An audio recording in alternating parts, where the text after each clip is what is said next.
Whoa, whoa, whoa, what's good, people? It's your boy Q, aka Itch. You're now tuned into a brand new episode of Locker Room Sports Talk Media Radio. Today, I got a special guest with me, Mel Cordier. Y'all know how I like to do. I don't do too much on the introduction. I like to let my guests kind of introduce themselves so I don't mess it up. What's going on, everybody? This is Mel Cordier, public relations specialist, brand and marketing specialist. I've done it all, a little bit of sports, a little bit of fashion, a little bit of music industry, top to bottom, you name it, I done did it. Right, pretty much anything culturally in the New Orleans area, for people in the age range of, I would say, what, 25 to 40. This man right here, he's had some kind of hand in, being a behind the scenes influencer, or like you said, public relations and just pulling the strings and making shit happen. So I don't know if you know this podcast is kind of candid, so you don't have to really be, I guess. PC? Yeah, PC. So yeah. So we got the drink on deck, and Yes. it's gonna be a good time. So my boy Mel, me and Mel went to St. Aug together. We graduated actually. We went in a band together, March 4 years, and for a while he had been telling me to be consistent with my podcast and whatnot, and we were kind of discussing that off air, and he was just telling me how he was glad that I'm back in the saddle now and doing the videos and whatnot, and this is right up his alley, and we're gonna really get into what he specializes in a bit. So how you been doing, man? I've been doing good. Just staying busy. This particular these circumstances has really sat me down and really put me back in, I guess you could say, in my bag and really recommit to the stuff that I had on my personal agenda. Yeah. So I'm still working on behalf of all of my clients and all those different campaigns and stuff. But now I'm in a situation where I had books to read, I had stuff to write, I had documentaries to watch and study and all of that. So I mean, I've been watching and taking notes on pretty much everything that there is to learn about. Different industries and stuff. So I'm pretty much caught up. I think I still have two more books and like two more periodicals, and I should be done with all of that probably by the end of June. Oh wow. Yeah, that's the goal. At the rate we going, Yeah, we probably gonna be inside till like mid to late June. Right. And really, that'll be the upside to it, is the fact that I get to take care of all of those things that I had on my personal agenda. Definitely, like you said, get all caught up.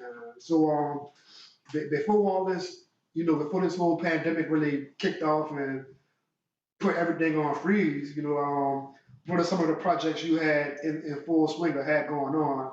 If you could talk about them or like really kind of expound on them. Yeah, so I've been brought on to assist with the Mr. Black Louisiana. And what that is, it's a fairly new pageant, but it's really, really popular. All the contestants, all of them have a personal social platform, different social awareness. So the gentleman I'm representing, he's the 2019 recipient of it, and his platform was all about mental health awareness amongst the young adults, because nobody's really checking on them because they feel like, oh, they're young, they're ambitious, they feeling spunky, and they have their get up and go attitude. But really, his platform is based on, pulling them to the side. You snapping it up on the gram, you seem happy. You're just getting out there, getting out of college, you're just getting into the workforce. But what's going on in your head? Are you happy? Right. So I took a personal liking to that particular campaign, and it had literally just started, and we hit that brick wall. So of course I'm dealing with that. I'm dealing with Crescent City Kings. It's a semi-pro team in the city. Okay. Yeah, I've been working. I know.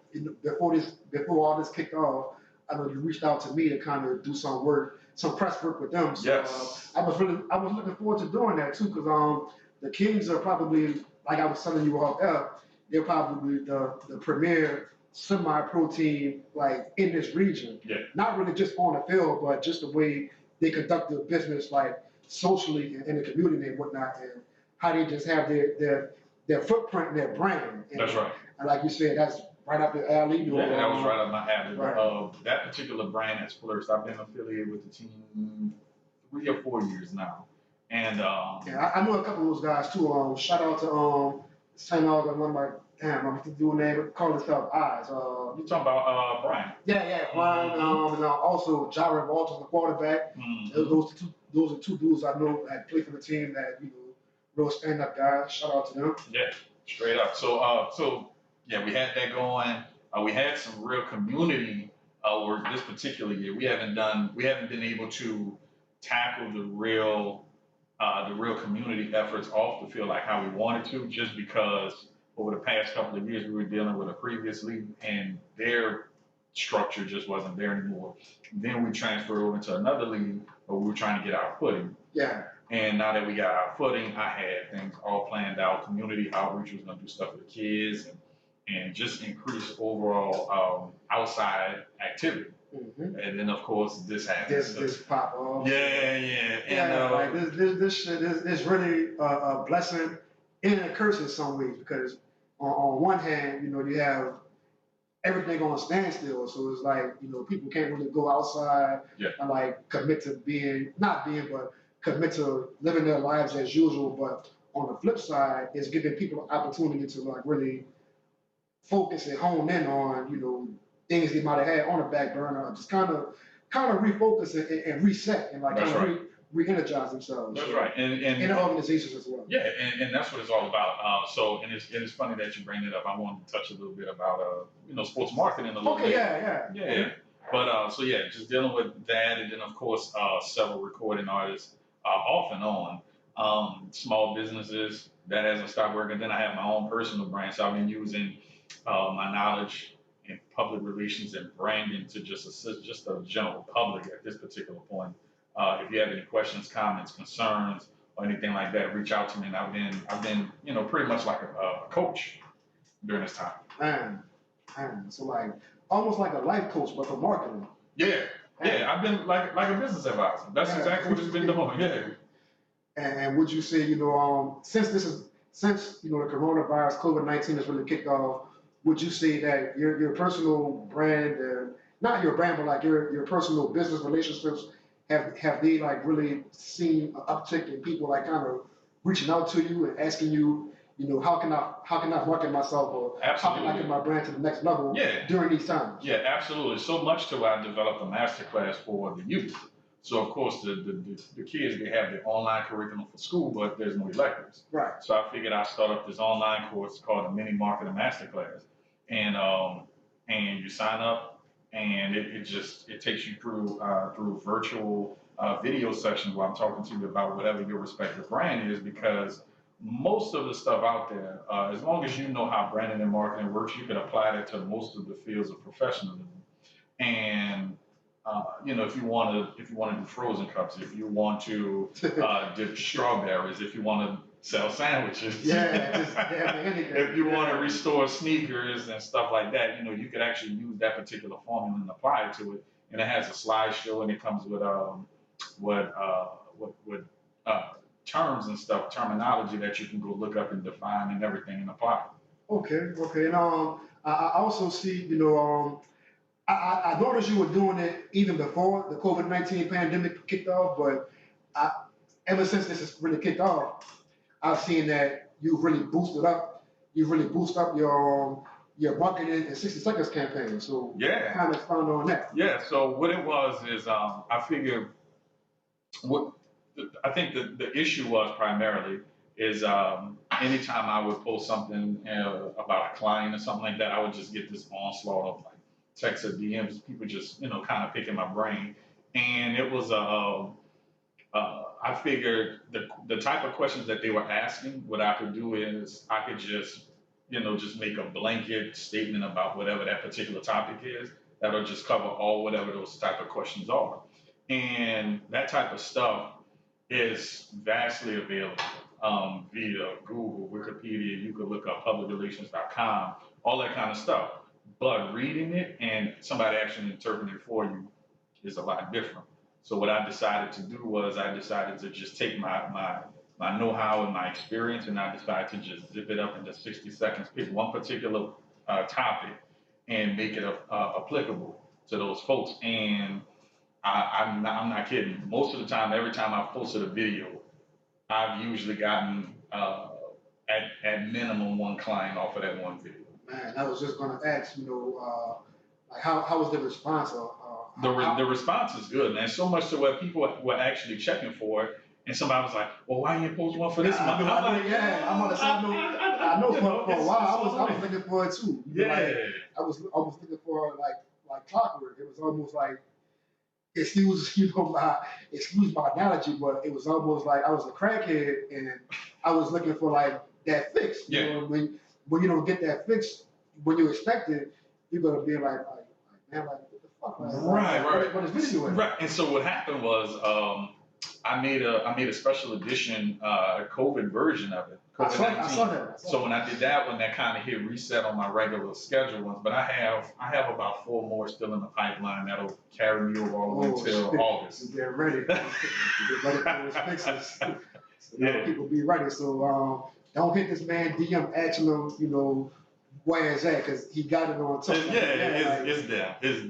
And I would assume that, like that's all strategic. You don't want to release them all at once or like really release them back to back. So I would assume there's always, a method behind the madness. Yeah. So in PR, we always say nothing is by chance, it's always by design.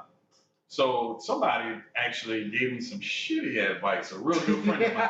He was like, "Man, you need to flood it, man. If I was you, I'd be putting it out there every day." I'm like, "For what?" Yeah. Like, within 30 days, I've given out as much free advice as I possibly can because that's 30 videos. I don't think I have 30 videos today, right. But everybody knows it. It's consistent. I put out one a month, and eventually, if you don't see it that day I posted, eventually you will see it. And like I said, it opens up the conversation. And like I said, real good friend of mine. And like I said, he just gave me some horrible advice. And friends do that sometimes. Yeah, and I'm like, man, I'm not about to guerrilla market myself, which guerrilla marketing is actually a valuable technique, but it's not valuable for what I'm trying to do. I'm the information giver. I don't have a product.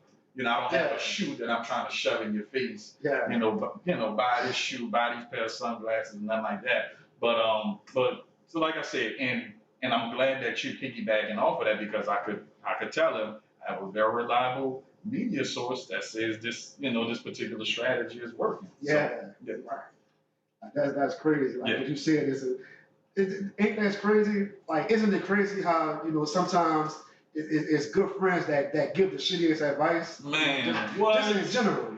Right, and then they be thinking they be on like, yeah, man, I'm a killer with this. Like, yeah, man, if Mel don't do it like this, man, he tripping up. Exactly. Man, if Itcher don't do this, man, like, dude, crazy. Yeah, like, I know. And like, you be sitting back, you be like.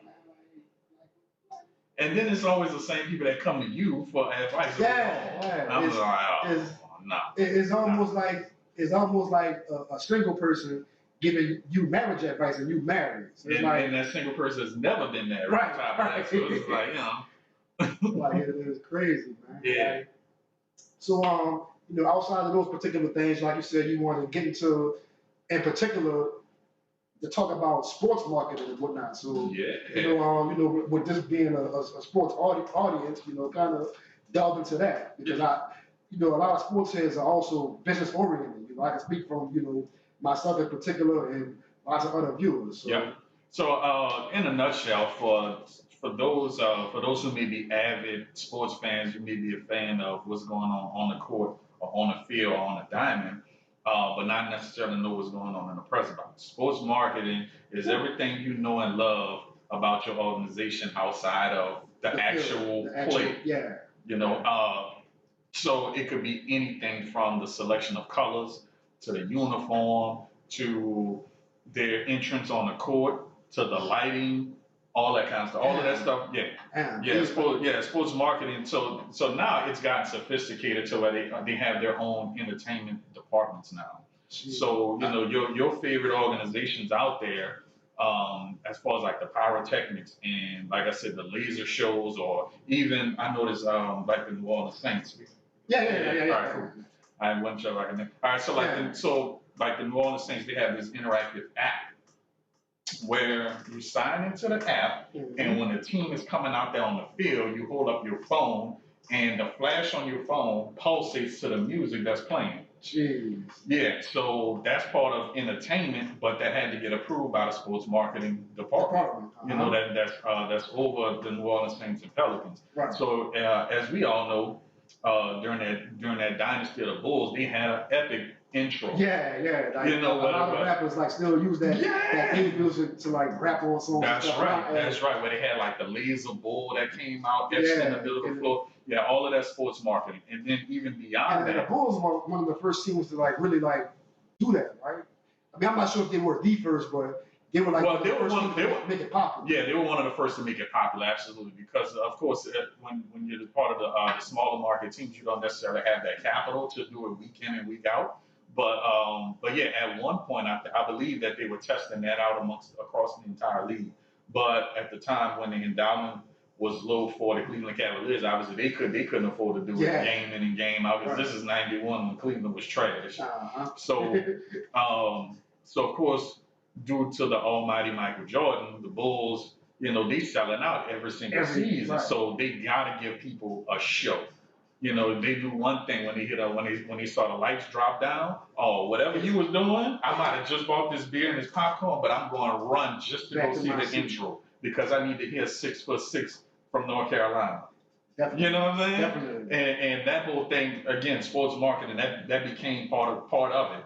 Introducing players. I was at a Saints game, Saints and Niners. This past season? From this past season, first of all, that game was hype. Yeah, well, I'm not even a Saints fan like that, but that game. We're going to get to all that. We definitely got to get to after we finish this, like, I got some, Yeah. So, carry on. But like I said, so one thing I noticed, like, I being in my position, I watch things a lot more objectively. I watch things, as the entire, and the Saints organization definitely has it mastered. Like I said, they got the pyrotechnics. You have games where you invite, your NFL legends, just certain people that matter to the community and stuff like that. All of that is part of sports marketing from top to bottom. Everything from they're going to, a burn unit to go check on some kids, play and put smiles on their faces and on their families' faces and invite them to the games. That kind of stuff is very, very important. And right now, because of the situation that we're displaced in, see, sports marketing pretty much has two phases. But the phase that they're in right now, this is actually, most of them are doing off-season phases right now, even as they're actively playing. Yeah. So phase one would be during their respective season, where a lot of the off-court or off-field endeavors are based around the team or based around sales. So they may do something in the parking lot of a grocery store where they're giving away tickets, but the tickets is to the game. Yeah. They may have two of the cheerleaders there. They may have the mascot there. They may have a maze, an inflatable maze or something like that, part of sports marketing. In the off season, everything is community based. What can we do to give back for the people? Hardly anything any team does in the off season is not benefiting the community. Most of the time, it'll be like a charity bike ride, or go and visit hospitals, or doing something for veterans or anything like that. So that's the two phases. So one is team and sales driven, and then the other one is community fan driven. So I'm glad you said that because I was watching ESPN night before last, and like in the middle of Sports Center, there was a segment where I want to say, not want to say, but I know Drew Brees called the kid from the hospital. I think the kid was like a double amputee, and he's a teenager, obviously, and he wants to be the first double amputee player to play in NFL. And I know they kind of simulcast Drew Brees giving this kid a call and kind of, giving him words of encouragement and whatnot. And like you said, at the end of the day, like all of that kind of goes back to sports marketing. That has the Saints back in the positive light in the community. And that's right.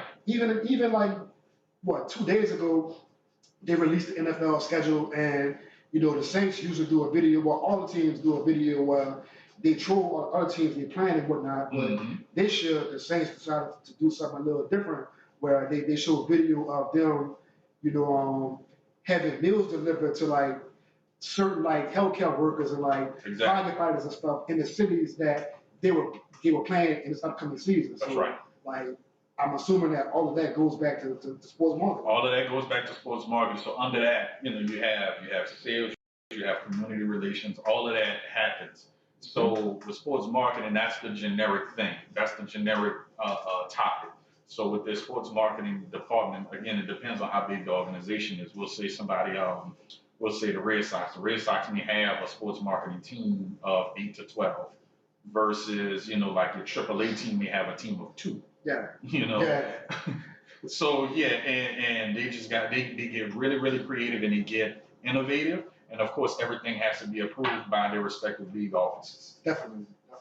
So I want to ask you, like, football and baseball are kind of different in the sense that, baseball and basketball kind of have like built-in form systems. Mm-hmm. So, like you said, the Red Sox are like the major league team, and you might have a AA or AAA affiliate to where their PR team is like only 2 members. So like, are there any instances where the major league team PR department might kind of not step down, but like kind of step in and like help their minor league counterparts? Well, yeah, absolutely, they have to. That's their obligation. So every major league team in the MLB who has a farm club, because they don't not every team has a farm club. Yeah. But for every team that has a farm club, they are obligated. They are obligated to hand over whatever resources that they may have. It may not necessarily be the legwork, but okay, we have a few good friends over at Sports Illustrated. We may have a few good friends over at ESPN Magazine or ESPN Radio. Take advantage of this particular person. Let them know that you're with Boston Red Sox Farm Club. You don't necessarily have to say the team or whatever, but just let them know that you're with this particular farm club. And a few guys that I know that were with the Zephyr / Baby Cakes, I can't remember who our original MLB affiliate was, but it was the Astros. It was the Astros, and then it went to the Marlins. The Marlins, yeah. Yeah. So I know a few people. Their business card had Baby Cakes or Zephyrs on the left, and had the Marlins on the right. Right. Yeah. So yeah, that's actually a part of the structure. You have to bear that burden. That comes with being part of the NBA. Yeah, MLB and the NBA. They have to have that affiliation. Yeah, because I know like in the past couple of years, the NBA has really worked closely with what used to be a D League, but now it's called the G League. And like, a lot of these teams are kind of putting themselves with, G League affiliates where they have players signing 2-way contracts and whatnot. And so and a lot of that came from when they restructured it, because D League itself was actually about to just shut down just because the pipeline just wasn't there. The attendance was dormant and stuff. And I think the average player was doing like 125, which is great. Yeah. But he's in a shitty tax bracket now. Yeah. So it's like he can't do anything during the season during the off season other than training. He can't go get a job at UPS. He can, but he's risking, losing his playing, his athlete body. Right. So now they put them in a position where where the minimums are greater, and then also the reason why they changed the name to the G League. The G stands for Gatorade. Yeah. So and I figured that because like there's the G, lightning strike going through it. So Exactly. So Gatorade put up a lot of money and a lot of resources to become the primary sponsor for that. And then, of course, that's why now they have a lot of ads being sold on the jerseys, because there's not much space for them to go, as far as, branding on the benches and, up in the rafters and stuff, because now that's dominated by Gatorade now. Definitely. And it seems to be working on and off the court because, like you said, there's a lot of stuff going on the marketing standpoint. And from the on-court standpoint, you have a lot of people, and this is a great way to segue, but on the court, you have a lot of people that are like, bypassing, not a lot, but you have some of the top elite high school prospects that are deciding to bypass going to college and going straight to the G League. So it's like, it seems to be working hand in hand. So. Yeah, it does seem to be working hand in hand. I truly believe that the NCAA can come out of this. They just have to be open-minded. It's almost like they're using this old 1900s mindset in a more progressive society. And there's a few ideas that I have. I mean, obviously they gotta call me if they want to hear these ideas. Right. But yeah. So and they're wondering why. I mean, really and truly, you and I both know college sports because it's all for glory and bragging rights, right? Mm-hmm. We know college sports is not going anywhere, just like the Olympics is not going anywhere. But the same reason why we love college is the same reason why it's hurting those kids. It is. It is. You know, just knowing that they're going out there playing for pure glory and bragging rights and the opportunity to wave your school's pennant flag and stuff like that. That's the same thing that's killing them. But there's always a way to keep all sides satisfied, to keep the kids happy, the school happy, and the fans. And they seem to be finally coming to that, with a lot of states passing legislation saying like, hey, let these kids profit, off their names, Yep. Do it by a certain time frame, or we gonna make y'all do it, we gonna do it for you. Yep. So yeah, and that's one way, and then also there's a few other ways where you can keep all parties satisfied as well, even beyond just the pay, because we know that there's been kids who may have played Division I sports. Mm-hmm. They 4-yeared out, they got their diploma. They didn't get drafted, but now they're broken without a job. Yeah. So. But it like on the classic, stereotypical thing, they leave college, don't get drafted, don't go to whatever league, and they end up, working in that enterprise or any kind of rental car place. Exactly. Or selling insurance. Right. So in addition to in addition to paying them, I feel like that there's other opportunities. There's always opportunities, but like I said, NCAA, if y'all want to hit these, call. Man, man. my number has never changed, so y'all know where to find me.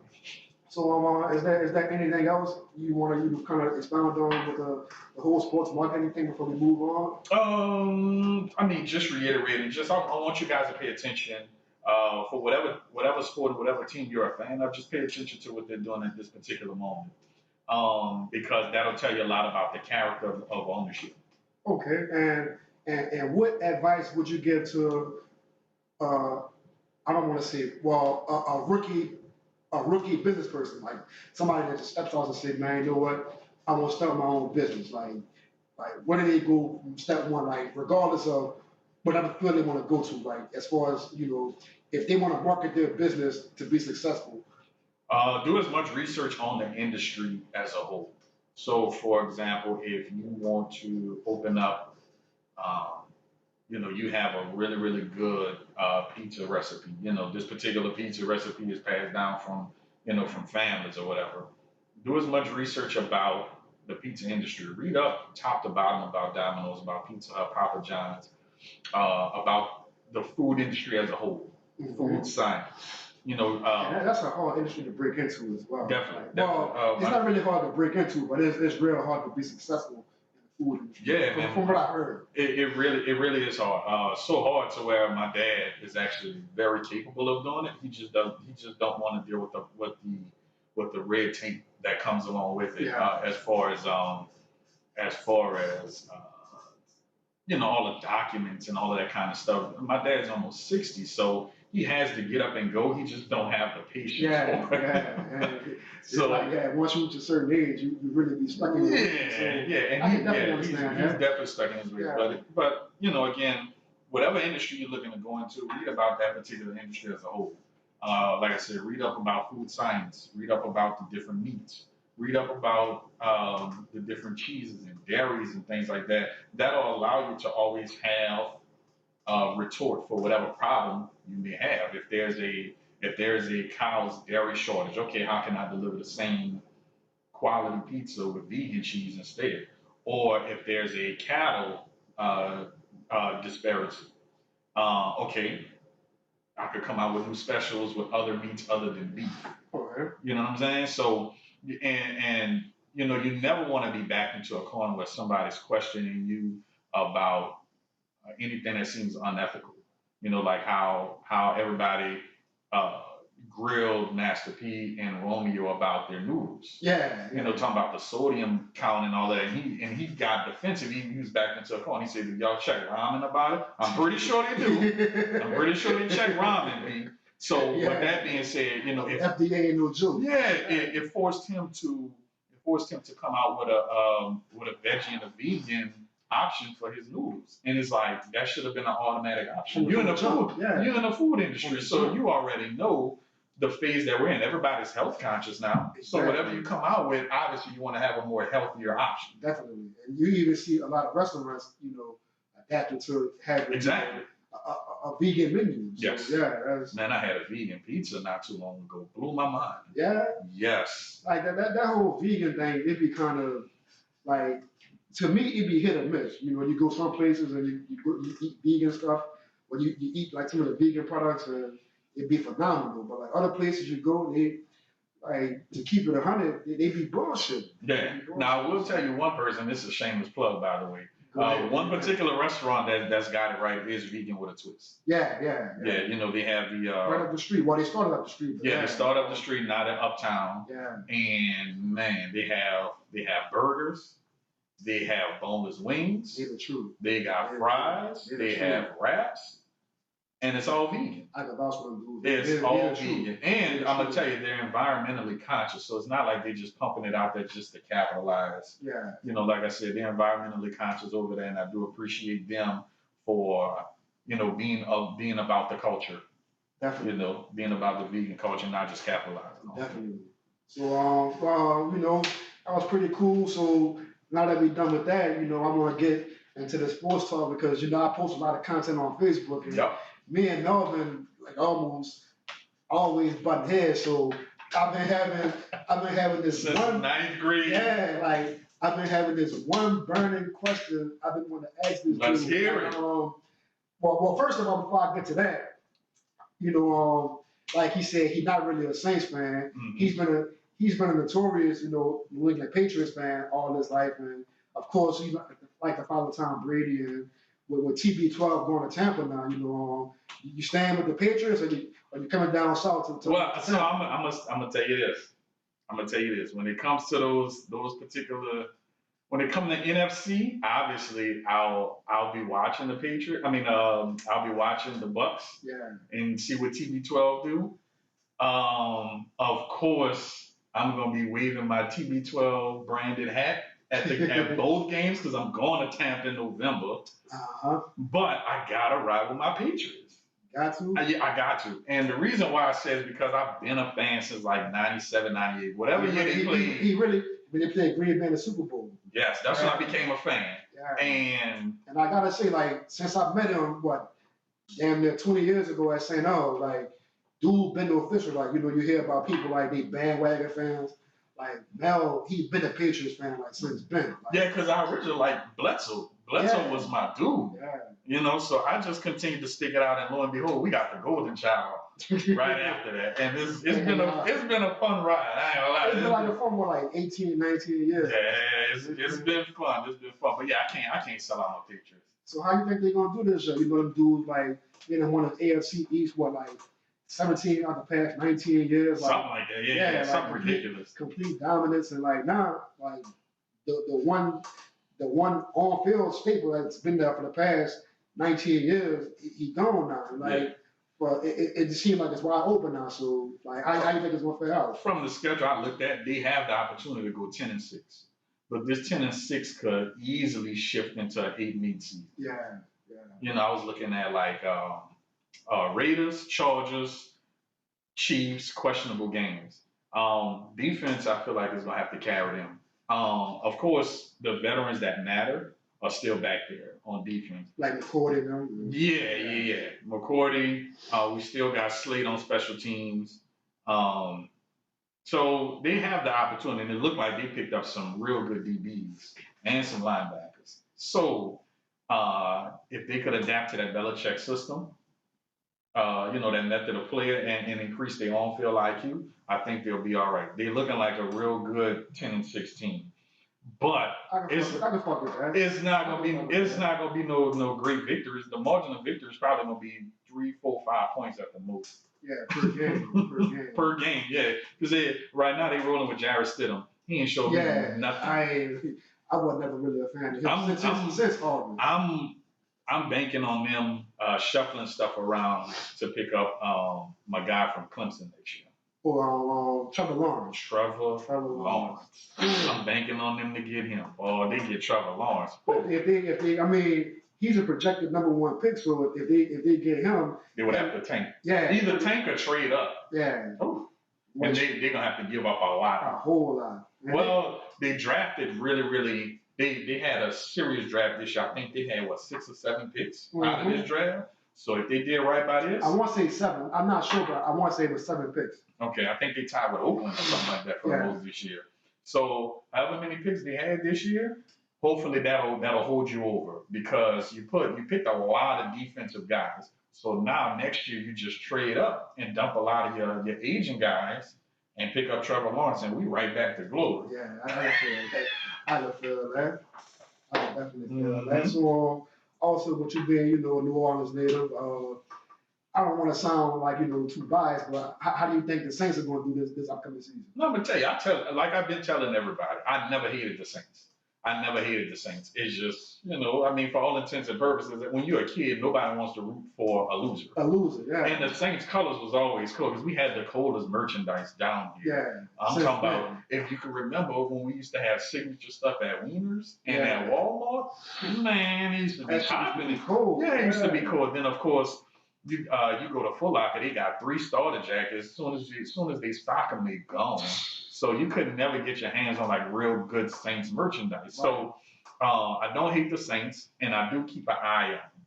What I think the Saints are going to do this year, I think we should expect a crazy ass offense in New Orleans. Yeah, expect to see a crazy offense. When I say that's always like since Sean Payton and Drew Brees been in New Orleans, that's always been a standard. But with me being a Saints fan, I've been kind of openly critical about the Saints offense the past 2 years, not as a whole, but just Drew Brees leading the offense.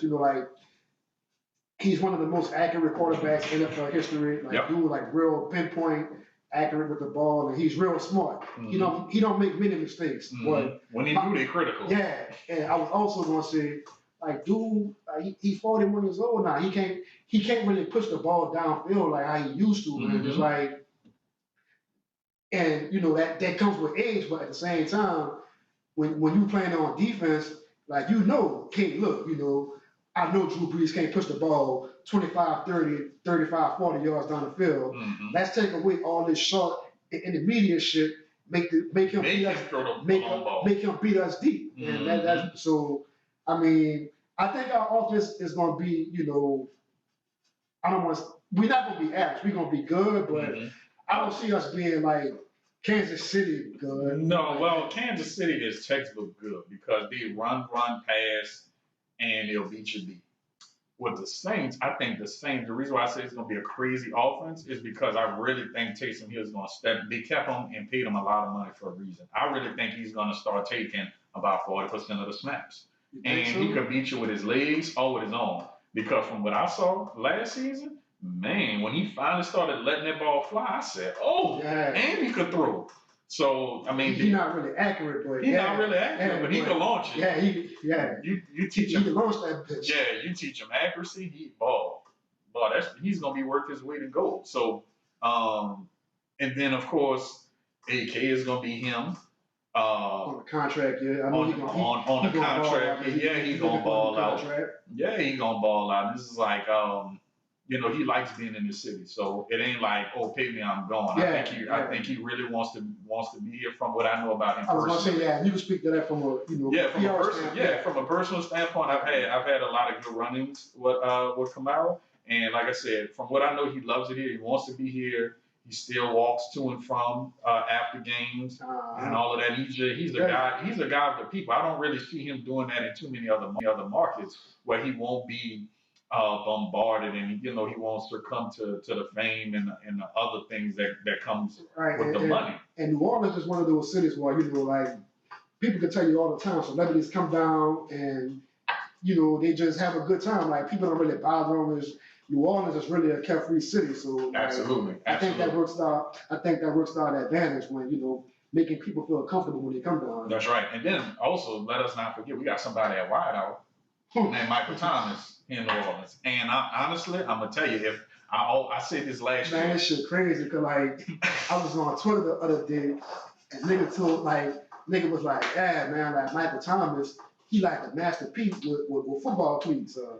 I'm like in a sense, I can respect that because like dude really came down here and like he like just got in the New Orleans culture and like just fully embraced it. And like, just adapted real quick. Like Yeah. real quick. Like Yeah. you know, you see him on Twitter like posting like no limit cash money shit, like with all the quotes and all that. And you see him on the sideline getting his roll on, all that.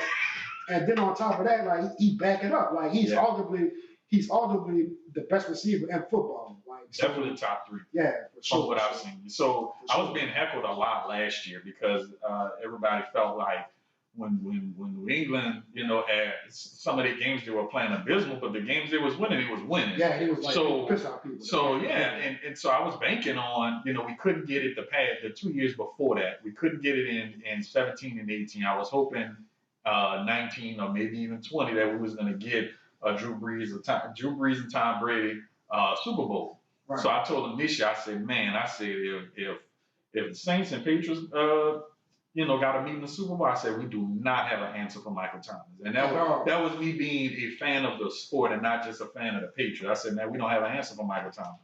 At all. But nobody really did. Like, you know, most of the year, he was getting double teamed, and pretty much everybody knew that was Drew Brees' main option. And he still finished the season with 142 catches, which that blew the previous record, like, out the water. So it's like, you could double team and shadow this man all game, and he was gonna still get the ball. So, like you said, I haven't seen anybody that prolific since Moss. Not in the same highlight reel type of way, but like production wise, straight up. Just you could double team me, I'm gonna catch it. If you put somebody slow in front of me, I'm gonna burn it and I'm gonna make them pay for it. Yeah, that's all it is. It's just like, man, I mean, of course, Michael Thomas hasn't had nearly a lengthy career as Moss, but I'm talking about. And he's still young. Like this is only more like this gonna be like his 5th year coming up. Something like that. Like when he's 16, 17. Yeah, this is gonna be his 5th year. So yeah, like ridiculous. He got a long way to go. Ridiculous. So, a long time to be that good. Yeah, that's scary. That is. So I'm just really looking forward to like a real exciting NFL season. So outside of that, let's get to this burning question I have for Mel. That's it. About a week ago, he posted a question on Facebook asking why Jeff Hornacek wasn't in the Hall of Fame.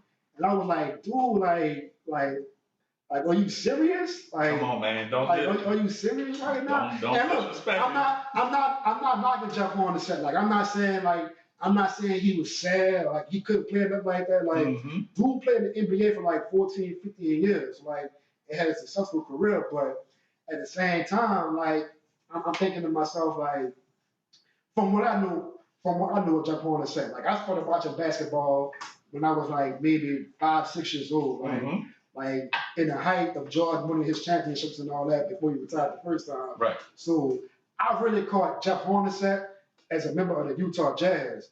And like I was telling you on Facebook, like the only thing about Jeff Hornacek, not only, but from me watching Jeff Hornacek, like dude was a glorified spot-up shooter. So it's like. But look at it this way though. How many spot-up shooters are actually in the Hall? You count them out to me. You see what I'm saying? So it's just like, I'm not looking at the position he played and how good he was at his position. I'm looking at how his overall effectiveness. So, all right, let's take his Utah years, for example. Yeah, okay. We all know it's John Stockton. It's Karl Malone. John Stockton, Karl Malone. Karl Malone was up there as far as like top 5 as far as points, right? I think he was like the all-time leader. He still might be the all-time leader in points like right now. I think. Still? Yeah, I think so. I thought it was what? Yeah, it is. It is. It is. Okay. It is. I'm sorry. Right. But so that's what Yeah. I'm saying. So he's definitely top 5 as far as points throughout his whole career. And John Stockton, probably top 3 all time as far as assists. Right? Mm-hmm. So it wasn't always Stockton going to Malone. Stockton had to kick it out to somebody. And then also remember though, Jeff Hornacek knocked down a lot of buckets in that Western Conference that got them to the final 2 years in a row. It wasn't just Karl Malone. It wasn't. Because remember, we talking about the best era of big men of all time. Yeah. You had Hakeem still balling out at that particular That's debatable. I mean, I was fine with that because that's the era I came up in, but a lot of older cats would say, like, Bill Russell and Wilt and all of them, but that's another debate for another day. Right. So, okay, we'll say, based off of brute strength, them older guys, that was the best era. As far as, like, being finessing and, your overall style of play, this era of big men that we had, I mean, you had Pat Ewing, you had Charles, who was technically a 4 at the time. So. And I'm gonna touch on that later. I'm glad you said that. Karl Malone. That's a big man. Yeah, Karl Malone, Diesel, Hakeem Olajuwon. You had Sean Bradley, who had 2 phenomenal years. You had guys like Alonzo Mourning. Big Zoe. Yeah. So for Karl Malone to be in the paint banging like how he was banging, obviously you got to spread the floor. And Jeff Hornacek was that spread the floor guy. And he gave you those buckets when they counted the most. He was a 2-time 3-point champion. I held on to that because I knew he was gonna bring it up. 2-time 3-point contest shooter. When the 3-ball wasn't really a thing, he gave you the 3-ball, which kept him in the lead a lot because John Stockton, he was little, so he was getting banged up a lot. If he couldn't kick it to Karl Malone, he had to kick it to somebody. Byron Russell was a non-motherfucking factor on offense anyway. He averaged 15 points a game his whole career. He averaged 5 assists his whole career. Hornacek, that is. So for him to play 14 years like that, and then before he even got to Utah, where technically he was a third option. When he was in Phoenix, he was the man. When he was in Philly, he was the man. Yeah. And then here's always my argument. You gotta look at the people that he already let in. You mean to tell me Jeff Hornacek had a shittier career than I ain't gonna say shittier. You mean to tell me Jeff Hornacek had a more abysmal career than T-Mac? I would say so. No. Even with the injuries, I would say so. No, T-Mac's injury, he had a prolific period. That was it. T-Mac had a prolific period. Period. T-Mac had a period where he was scorching hot. However, see, when Kobe turned into the Black Mamba, that was it for T-Mac. That was it. Him and T-Mac was still banging when he turned into the Black Mamba. Like they were still going at it. T-Mac had started. Okay, so T-Mac, I'll say that T-Mac forced Kobe to become the Black Mamba. But once he arrived, right around 07, that was it for T-Mac. T-Mac wasn't the same after that. But at that point, he had like 2-3 knee injuries. Like he was banged up at that point. Again, prolific period. And he had been in the league for 10 years at that point. T-Mac got drafted with like 97, 98, something like that. So he had been in the league for like 10 years. So he was in the league giving niggas hell for 10 years. No, he wasn't. Not giving niggas. It took him a while to get his footing. Because remember, when he went to Toronto, he wasn't that guy. Vince Carter was the guy at Toronto. And that's the reason why they didn't go far. Because had T-Mac been a dog out the gate, Toronto possibly could have been 1-1. Yeah. But it took T-Mac a while because remember when he got drafted, there was an expansion team and they had a bunch of league veterans. Yeah, they had like Charles Oakley, Muggsy Bogues. Yeah. I want to say Dale Curry was there at the time. Wasn't Dikembe there or something like that? No, it was I want to say Hakeem Olajuwon was there. Hakeem Olajuwon, that was him. Yeah. I know he went there, but I don't know if it was that. Yeah, that was at that time. Yeah. So they just took a bunch of pieces and glued them together, and T-Mac still couldn't find a way. You understand? Well, T-Mac only played there for like 2 years or something like that, right? Maybe like 2-3 years. Then he got traded. When he got traded to Orlando, like niggas started being like, whoa, shit. Again, prolific period. That was it. So what do you define as a period? Like you define what like. We'll say a period 3 to 4 years where you smoking. So, versus you got to look at the length of his career. Now, if he would have only played 8 in his full real dominant years, then okay, we'd be having this conversation. But he played more than 8 years, and he had a 4-year stretch where he was just smoking. And I would say more than 4 years. I give him full. I give him full from 02 to 07. Hell no. Hell You no. feel like he was balling before? As soon as he went to Orlando, he started balling out. As soon as he went to Orlando, you can pull that out. Was he elite? Would you have considered him an elite player? Would you? He was talent wise, yes, but as far as like, I guess like production and winning and all that, no. But like he was giving niggas that work in Orlando. Like even when they was losing, he was like T-Mac was like putting it on dudes. Most like, of Jeff Hornacek's career, he had a winning season, a winning record. Now, all right, I get the fact that he contributed to that, but he wasn't one of the main reasons. Yes, he was. He was consistent. If you take either John Stockton or Karl Malone off that team, and you make Jeff Hornacek a second option, that was him in Phoenix. They will be, but all right, that was him in Phoenix, but. And then remember, he played with Charles Barkley in Phoenix. All right, so what? So when Phoenix went to the finals, like in the early '90s, it was like Charles Barkley, Dan Marley, Kevin Johnson. And Kevin Johnson was more defense. He wasn't even your offensive scorer. He wasn't the main offensive scorer, but he was giving Cavs buckets. But he was giving Cavs buckets when he had to. So we'll say right around like 91, 92, because I think he left Phoenix in 92 and went to Philly. Mm-hmm. So right around 91, 92, yes, he was scoring because he had Sir Charles too. Yeah. Yeah. Come on, man. So was he like really giving cats like the blues like that? Well, I mean, because I would like I was saying, if you take either not both, but if you take either Karl Malone or John Stockton off those Jazz teams and you just leave Jeff Hornacek with other person, there'll be a second round team every year. They'll go to the playoffs, go to the second round and lose. Like kind of how the Chicago Bulls.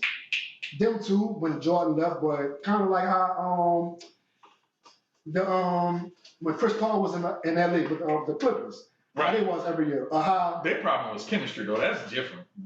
Their problem was chemistry. I don't think they ever really liked each other, any of them. When you talking about when it was like the Lob City. Yeah. We're like again. All right. So look. I'm glad you said that. Let's take Jeff Hornacek's. Let's take Jeff Hornacek's productivity in the entire NBA throughout his whole career and look at it with Blake Griffin. Is Blake Griffin a Hall of Fame? Blake Griffin's time in Los Angeles. Is he a Hall of Fame player? I would say borderline, but no. All right then. And the reason why you're saying that is because you're looking at his whole totality of his career versus he had that one hot time when he was in Los Angeles. That's T-Mac to me. And I love Tracy McGrady to death. And the only reason why Tracy McGrady didn't have a longer productive career was because of injuries. Blake Griffin, on the other hand, just fizzled out. Yeah, Blake Griffin got hurt too, but no, he didn't have those plaguing injuries. Yeah, he got hurt, but not to the same effect as like a T-Mac or Grant Hill. Correct. Is Grant Hill in the Hall, by the way? I think he just got in recently, I want to say. Disrespectful. And I'm going to tell you, if Grant Hill is in, Jeff Hornacek deserves to be in. Hell no. Grant Hill, another one, riddled by injury, but we can't put people in the Hall based off of shoulda, coulda, wouldas. You can't say, oh, well, if he didn't get injured. But Grant Hill, another player that still had a long, productive career despite his injuries. Like, Grant Hill still played in the league for like 15, 16 years or something like that. He played for a long time. Yeah, he played for a long time. But at one point, he was averaging. And he was that dude for a while, like early on. Early on. They got to a point where he was averaging like 7.9 points a game for the whole season. That's Hall of Fame worthy? Or are we looking at contribution to the game? Now, we putting that all, like, when you look, in football and in baseball, they go by just pure careers and like what you did on the field. But yeah, basketball, I feel like it's a different criteria because not only do they look at your stats, they look at your contribution to the game and, kind of what you did culturally and how you shape the game and influence it and whatnot. All right, well, be it as it may, The man got 2 jerseys hung in the rafters. He got his college jersey and he got his Utah Jazz jersey hung up. And you mean to tell me he's not in this particular phase that we looking at the criteria, because the criteria is loose as hell right now for both football and basketball. Yeah. The criteria in this particular day and age, you mean to tell me Jeff Hornacek does not deserve to be there? I say yes. I say no. Bro, like you said, like he averaged like 15 points a game in his career. It's exactly 14.5, but I'll give him the 15. You got to round up. Come on, man. I looked it up, but yeah, I'll give him the 15. But in the same token, like I said, the same token, you got to think about the fact in 14, 15 years, he only made 1 All-Star team. And he didn't win no championships. Like he got there. He got to the dance twice. He got there twice. I mean, but you let John Stockton in as an individual. He's in there twice for the Dream Team, and he's in there as an individual. Right. And granted, he's the all-time assist guy, but John Stockton has lived ass shorts. He contributed. He did. He contributed. And Jeff Hornacek was right there with him. And then again, he had a career in Phoenix where he balled out. He was a top offensive option in Phoenix. I can't vouch for that because I never seen dude play in Phoenix. I never like went back and looked at none of his highlights. So you do know when they incorporated that big defensive sound team in Utah, that was actually to take down the Bulls. Yeah. And that's why they got Byron Russell. That's why they got Byron. Like the Tag, Byron Russell. Yeah, and then they got Jeff because they needed another scoring option. And they still got the ass whoop. But that's a different story. Yeah, I mean, I was a Lakers/Bulls fan. When it came to Western Conference, you couldn't tell me nothing about my Lakers. Yeah. But I had a lot of Bulls merchandise too. I mean, but who didn't know? Like as a kid, who didn't have Bulls merchandise? Exactly. Who wasn't buying Jordans? Man, I'm lobbying for Hornacek, dog. Hornacek got to get in there within the next 2 years. You're the only one. And no, I'm pretty sure I'm not. You're the only one. Man, hold up. The only one I know. No. You're the only one I know. I can't be. Because I've never heard anybody in my life advocate for Jeff Hornacek getting to the Hall of Fame. Because he's overlooked. Until you. First of all, I'm pretty sure everybody in Iowa State, his college, I'm pretty sure everybody at Iowa State feels like he needs to be in the Hall. And also, but that's all right. He got a demographic bill. Yeah. So, what about the other 49 states? Well, look, the other 48 states. So we're gonna give you Iowa. We're gonna give you Utah. Yeah, you got. I'm pretty sure they're gonna say he deserved to be in. What about Texas, Louisiana, Florida, Michigan? First of all, Louisiana can't even talk because if it wasn't Chicago or Seattle or the Lakers, we wasn't paying attention to Utah at the time. That's true. But I'm just naming random states. Yeah. If you ask anybody in the Western Conference, any basketball fan, if there was a fan of the Western Conference at that time, if you ask them, does Jeff Hornacek deserve to be there? They'll tell you, yeah. I came from the Western Conference, dog. I know. Y'all was he hit some big shots to like help them get to the finals. Yes. Both years. But when you look at the totality of his career, and not just numbers, but no, he was automatic from the free throw line too. He had this crazy ass method with 2 wristbands, and he would wipe his forehead with both hands and swish it every single time. He was automatic. Well, look, I tell you, tell that boy put his wristbands back on. Keep doing that shit. He ain't getting in the heart. Oh man, don't do Jeff that, man. I feel like him and Big Shot Bob, Robert Orr, I feel like both of them gonna be in the same class. He's not gonna get in either. Before it's all said and done, they will be in. They're eventually going to. They're eventually going to get in. And my whole argument with Robert Orr is this: like, I know they call him Big Shot Bob, and he is rightfully so. Dude got like 6, 7 rings. 7. Yeah, 7 rings. But I feel like this. He was a factor in all of them. He really was, but I feel like if Robert Horry ain't getting in all this time, he's not getting in. And I'll say this though. They had people that were way more dominant to the game, but he's not any less important than Kevin Garnett. Kevin Garnett got 1 ring, but we don't discredit his contribution to the game. We can't discredit Big Shot Bob because he put up numbers. Kevin Garnett put teams on his back and. True indeed. He put the team on. Remember he had Wally Sersbier? Yeah. Come on, man. He deserved to be in the fame for sticking it out through that. And then knowing the fact that he didn't even want to leave Minnesota originally, right? But they forced his hand. That he kind of fucked over. Yeah, that man who helped out. They didn't want to get him no help, So one year they did have like a squad where they had Marbury and Latrell Sprewell. Like they broke that team up after like 1 or 2 years. They were too ignorant.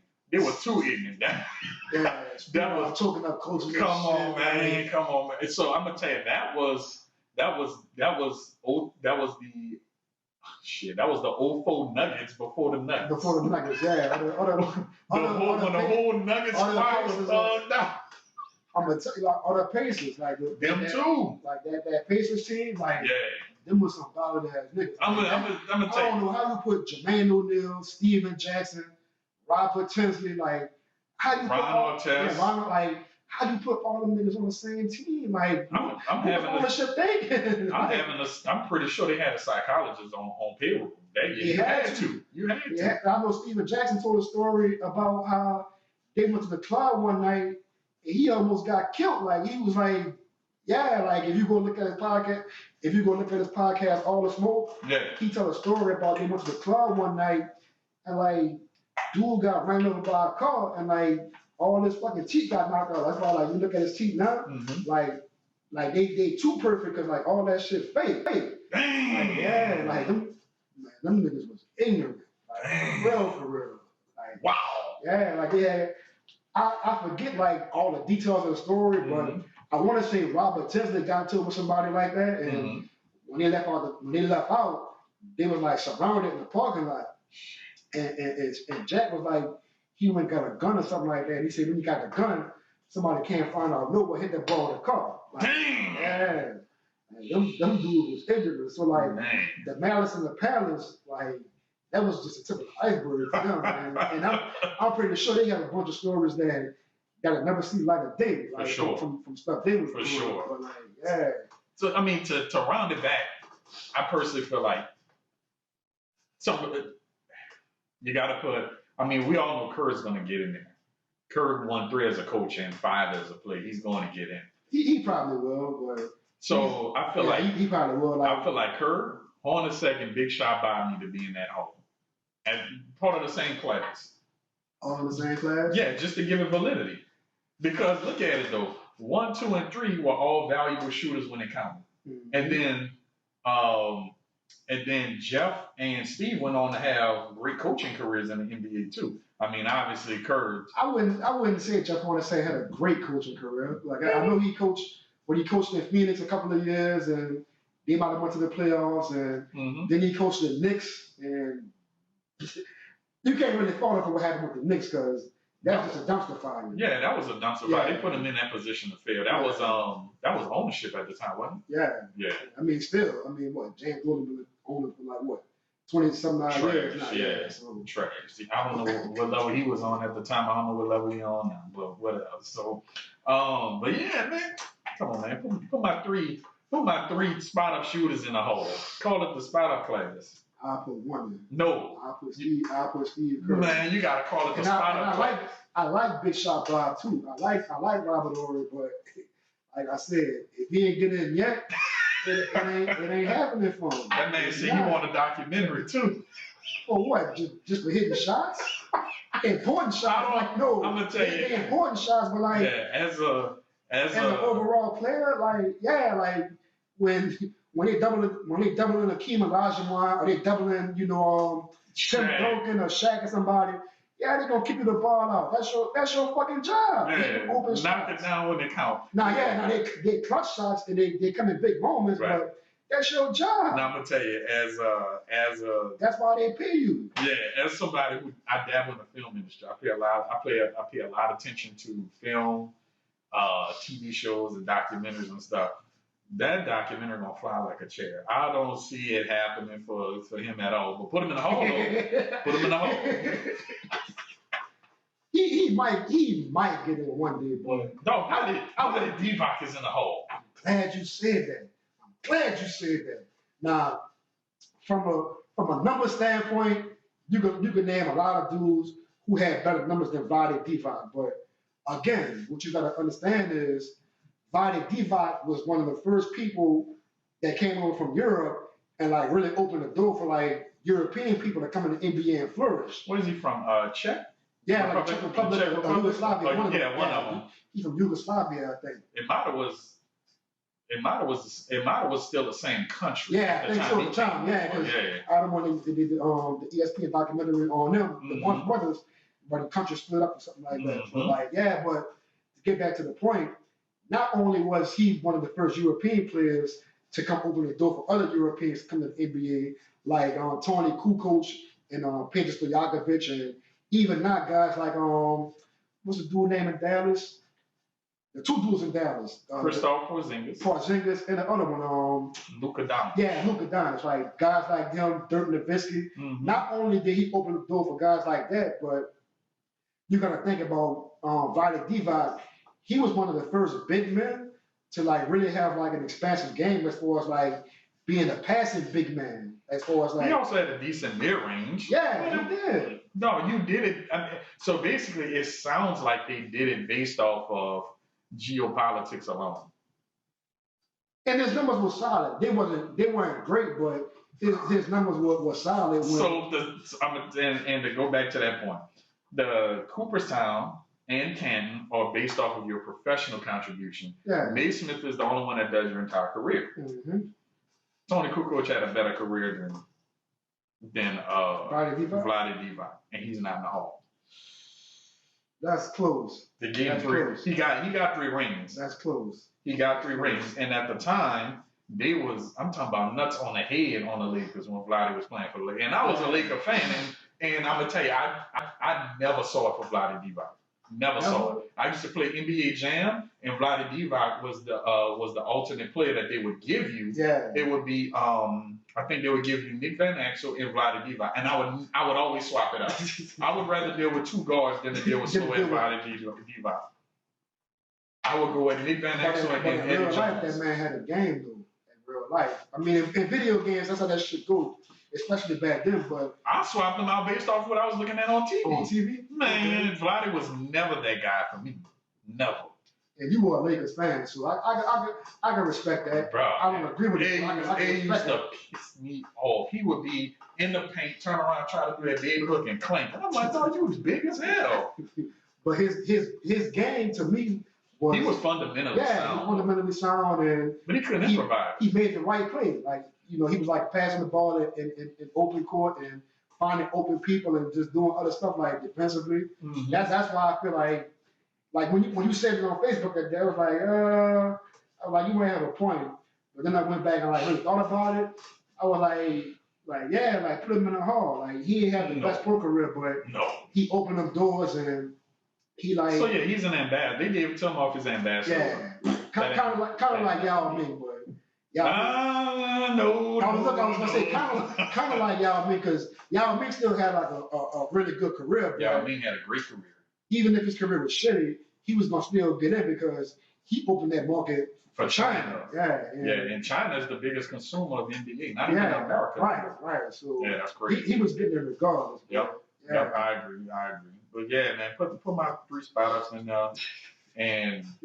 Yeah. I'm putting 1 in there. So you better be glad I'm not on the Hall of Fame committee, because if I was, Steve Kerr being Big Shot Bob and Hornets like a hell no for me. Dude, we could debate on this all day, so I don't want to hold up too much more of the time, because I'm firm in my stance. He not getting in. That's just me. All right. But you could look. I'm still lobbying for it. That's you could cap for him, and you could like lobby for him. If he ever get in, he'll have you in the state of not Indiana, the state of Iowa, and you start thank for him. I might go. You might. I might. Before I get in, I'm gone. Look, be front center, because you got to be front center if that man getting the Hall of Fame. I'm gonna remind you too, like, look, I'm gonna put the flight and all that. But man, look, it's really been a pleasure having you on the show. I want to say it might be my longest podcast, like, you know, from me doing this for the past 3.5, 4 years. So okay. Definitely a long conversation, but also entertaining. Man, you know you're welcome anytime. So, I appreciate that. Anything else you want to say before we get out of here? I just want to encourage everybody, whatever ideas you got, now's the time to make it happen. You know, you're sitting around You know, if you are working, even when you get home, you still have idle time. You know, put those idle hands to work. Create. You know, create video, podcast, write, come up with a business. Reach out to your local marketing people, preferably me. Shameless plug. Shameless plug. But yeah, just like I said, just foster whatever dreams that you may have. Now is the best time. The competition is very, very scarce out there. Most likely, your idea has already been taken before, just because we're in 2020. And so what? It's not about who does it first; it's about who does it better. Definitely. And with that, we will see y'all next time, man. Thank you for joining us. Peace.